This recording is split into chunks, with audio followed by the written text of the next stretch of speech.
പശ്ചിമേഷ്യൻ സംഘർഷം കൂടുതൽ രൂക്ഷമാകുന്ന സാഹചര്യത്തിൽ വീണ്ടും കൂടുതൽ പ്രസ്താവനകൾ നടത്തി യുഎസ് പ്രസിഡന്റ് ഡൊണാൾഡ് ട്രംപ് രംഗത്ത്.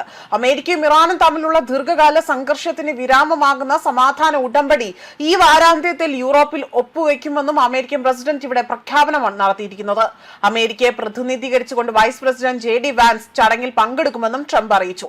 എന്നാൽ ട്രംപ് ഇത്തരത്തിൽ നിരന്തരം പ്രസ്താവനകൾ നടത്തുന്നാൽ തന്നെ ഇറാനികൾക്കാണെങ്കിലും അല്ലെങ്കിൽ വലിയ രീതിയിൽ ലോകത്തിന് ഒന്നടങ്കം ആശങ്കയിലാഴ്ത്തുകയും എന്നാൽ ഇത്തരം പ്രസ്താവനകൾ ഇപ്പോൾ ആരും തന്നെ മുഖവിലയ്ക്ക് അവിടെ എടുക്കുന്നില്ല എന്നതാണ് ഇപ്പോൾ യാഥാർത്ഥ്യം. മാത്രമല്ല ഗൾഫ് രാജ്യങ്ങളെ ഉന്നം വെച്ചുകൊണ്ട് തന്നെ ശക്തമായ ആക്രമണമാണ് നടത്തുന്നത്. ആയതിനാൽ തന്നെ യുദ്ധം ഇനിയും അവസാനിപ്പിച്ചില്ല എങ്കിൽ കാര്യങ്ങൾ കൂടുതൽ സങ്കീർണമായ ഘട്ടത്തിലേക്ക് നീങ്ങുമെന്നതിലും സംശയമില്ല എന്നും രാഷ്ട്രീയ നിരീക്ഷകരും വിലയിരുത്തുന്നുണ്ട്.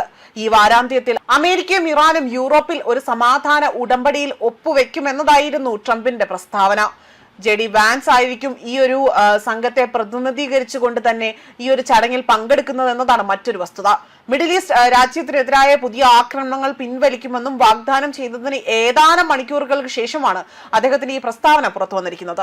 അതേസമയം വാഷിംഗ്ടണിലെ വൈറ്റ് ഹൌസിലെ ഓവൽ ഓഫീസിൽ മാധ്യമ പ്രവർത്തകരോട് സംസാരിക്കവേ തന്നെ കരാറിന്റെ ഭാഗമായി ഇറാൻ ആണവായുധം കൈവശം വെക്കില്ല എന്ന് സമ്മതിച്ചിട്ടുണ്ട് എന്നും ഇറാന്റെ പരമോന്നത നേതാവ് മൊജ്തബ ഖൊമേനി ആകട്ടെ ഈ കരാറിന് വ്യക്തമായി തന്നെ അംഗീകാരം നൽകുമെന്ന് കരുതുന്നതായും അദ്ദേഹം പറയുന്നു. കരാർ ഒപ്പിട്ടതിന് ശേഷം ഹോർമുസ് കടലിടുക്ക് തുറക്കുമെന്നും ട്രംപ് വ്യക്തമാക്കിയിട്ടുണ്ട്. ഇറാനുമായുള്ള യുദ്ധത്തിന് ഞങ്ങൾ ഒരു വലിയ ഒത്തുതീർപ്പുണ്ടാക്കി. യുഎസും ഇറാനും രേഖകളുടെ അന്തിമ രൂപീകരണത്തിനായി തന്നെ വിധേയമാകുമെന്നും അത് അടുത്ത കുറച്ച് ദിവസങ്ങളിൽ തന്നെ പൂർത്തിയാക്കണമെന്നതാണ് വ്യക്തമാക്കിയിരിക്കുന്നത്. ഒരുപക്ഷെ യൂറോപ്പിൽ ഒപ്പുവച്ചേക്കാം. ഇതൊരു മികച്ച കാര്യമാണ് എന്നും ട്രംപ് പറയുന്നു. അതേസമയം കരാറിന്റെ ഭൂരിഭാഗവും അന്തിമ ഘട്ടത്തിലേക്ക് എത്തിയതായും അല്ലെങ്കിൽ അത്തരമൊരു രീതിയിലേക്ക് എത്തിയില്ല എങ്കിൽ പോലും ചില കാര്യങ്ങളിൽ വിട്ടുവീഴ്ച ചെയ്യില്ല എന്നതാണ് വിദേശകാര്യ മന്ത്രാലയ വക്താവായ ഇസ്മയിൽ ബാഗെ ആകട്ടെ പറഞ്ഞതായി തന്നെ ഇറാനിയൻ മാധ്യമങ്ങൾ റിപ്പോർട്ട് ചെയ്തിരിക്കുന്നത്. അതേസമയം ഇന്ന് പുലർച്ചെ തന്നെ ഇറാനിൽ നടന്ന അല്ലെങ്കിൽ അത്തരത്തിൽ നടക്കാനിരുന്ന ആക്രമണം ട്രംപ് റദ്ദാക്കുകയാണ് ചെയ്തത്.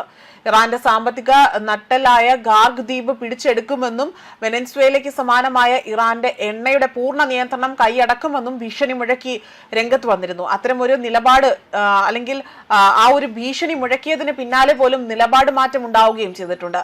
അതേസമയം ഇറാനെതിരെ പുതിയ സൈനിക ആക്രമണങ്ങൾ പിൻവലിക്കുമെന്നും പ്രഖ്യാപിച്ചതിന് മണിക്കൂറുകൾക്ക് ശേഷമാണ് ട്രംപ് ഈ ഒരു നിർണായക പ്രസ്താവന നടത്തിയിരിക്കുന്നത്. കരാർ നിലവിൽ അന്തിമഘട്ടത്തിലാണ് എന്നും ഇറാൻ ആണവായുധങ്ങൾ വികസിപ്പിക്കില്ല എന്ന ഉറപ്പും കരാറിൽ ഉൾപ്പെട്ടിട്ടുണ്ട് എന്നും അദ്ദേഹം അവകാശപ്പെടുന്നു.